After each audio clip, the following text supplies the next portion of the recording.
Bienvenue sur Africa 24 dans cette nouvelle édition du QG Week-end. Voici les titres de l'actualité. Tenue des élections législatives du 18 octobre au 2 décembre en Égypte. Ces scrutins représentent la dernière étape de la transition entamée avec l'élection de l'ancien chef d'état-major de l'armée Abdel Fattah al-Sisi au poste de chef de l'État. Situation dans le nord du Mali, malgré de nombreuses difficultés. Le processus de paix suit son cours.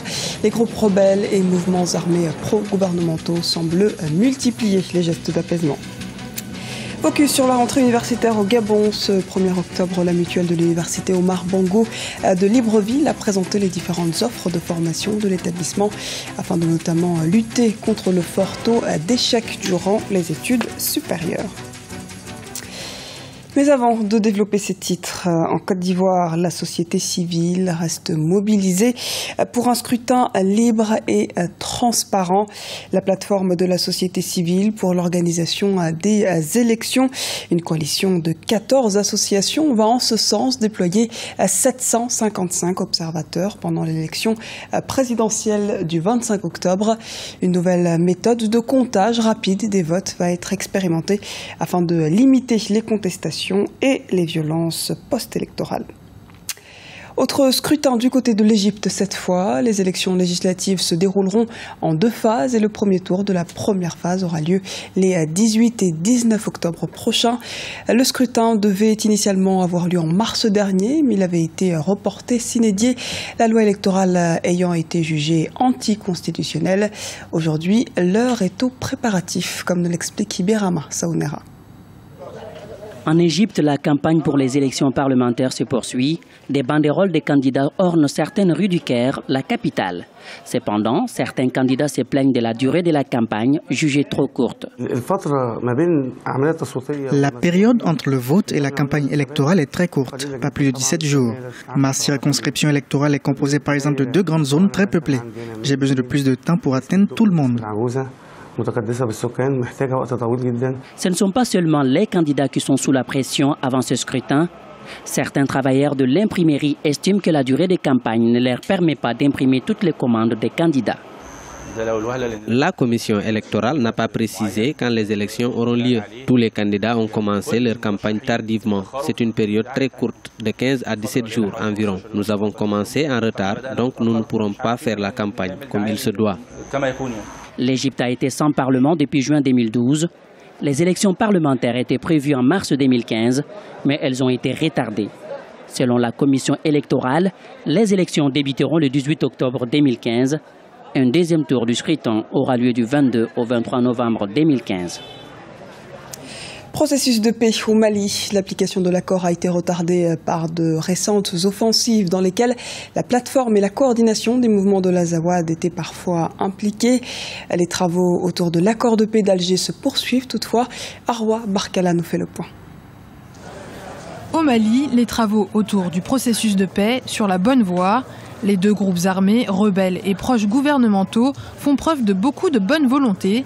La communauté internationale se félicite des avancées majeures et des efforts produits par le chef d'État malien vis-à-vis des pays voisins. Il y a eu une rencontre entre la plateforme Gatia et puis l'armée malienne pour essayer de voir. Ils envisagent même des patrouilles conjointes pour sécuriser davantage la zone. Donc aujourd'hui, Anefis est derrière et tous les groupes armés sont prêts à aller aux négociations. Et pour cela aussi, il faut comprendre que le président de la République avait fait une tournée, en tout cas dans certains pays voisins. Et aujourd'hui, certains disent que son passage à la 70e session des Nations Unies y est pour beaucoup. Les 2 principaux groupes rivaux, rebelles et mouvements armés pro-gouvernementaux, multiplient les gestes d'apaisement. Notons que le 1er octobre, les 2 groupes ont décidé unanimement d'exclure la plateforme regroupant des dissidents de leurs groupes armés respectifs. Les acteurs du processus de paix ont donné suite à leur demande. Ça, c'est une affaire interne aux différents groupes parce que ce sont des dissidents. Donc, Campus 15, ce sont des dissidents de la CEMA. Donc, ils étaient partie prenante, c'était des éléments de la CEMA qui, à un moment donné, se sont désolidarisés. Parmi eux-mêmes, il y en a qui se sont précipités à signer l'accord.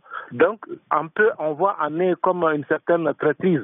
Donc, ils n'ont pas accepté à ce qu'ils fassent partie, en tout cas, du comité de suivi de l'accord d'Alger. Ils ne voudraient pas que ces dissidents viennent s'associer pour en tout cas bénéficier des mêmes avantages qu'eux. Ce jeudi 1er octobre, une commission technique de sécurité s'est tenue à Bamako où la question de patrouille conjointe a été abordée pour préserver la paix. Pour l'heure, la mise en place des 6 sites de cantonnement des troupes est en cours. Le prochain rendez-vous entre les groupes rebelles se déroulera dans la ville d'Anéfis, dans la région de Kidal, mais la date n'est pas encore fixée.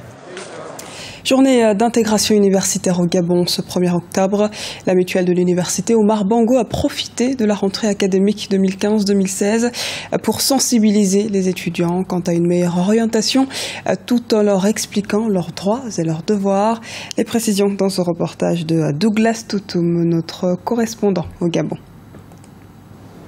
Présenter aux nouveaux bacheliers les différentes offres de formation de l'université Omar Bongo de Libreville et leurs débouchés, c'est l'objectif des journées d'intégration organisées par la mutuelle de l'UOB. Cette première édition des journées d'intégration permet aux nouveaux bacheliers de choisir en toute objectivité leur futur métier. Lorsqu'un étudiant s'inscrit dans un département, il faut qu'il sache où il va.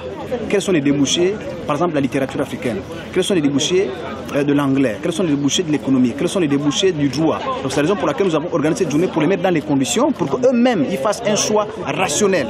Nous leur disons qu'ils n'allaient pas dans un département parce que il y a un ami qui est dans ce département. Pour les nouveaux bacheliers, l'initiative du nouveau bureau de la mutuelle mérite d'être encouragée, car l'attitude des anciens est une façon implicite de lutter contre le fort taux d'échec à l'université. J'ai eu mon bac cette année, un bac A1, et aujourd'hui je suis venue à l'université Omar Bongo Ndimba pour prendre un peu plus de renseignements sur ce que j'ai eu à choisir.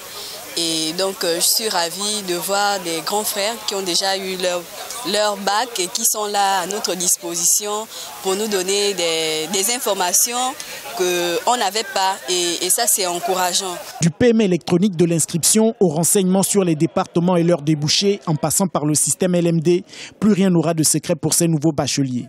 Présenter de façon détaillée également le système LMD, comment on acquiert les crédits, comment on passe en condition ou on passe en classe supérieure via le système LMD. La rentrée académique 2015-2016 à l'université Omar Bongo est marquée depuis ce 1er octobre 2015 par les inscriptions et réinscriptions. L'UOB est composée de 2 grandes facultés, à savoir la faculté de droit et sciences économiques et la faculté des lettres et sciences humaines. À ces 2 facultés se greffent de nombreux laboratoires et centres de recherche. Afrobasket Dames 2015, ce 2 octobre à Yaoundé au Cameroun, le pays hôte a sorti les Nigérianes lors de la demi-finale 71 à 70 points.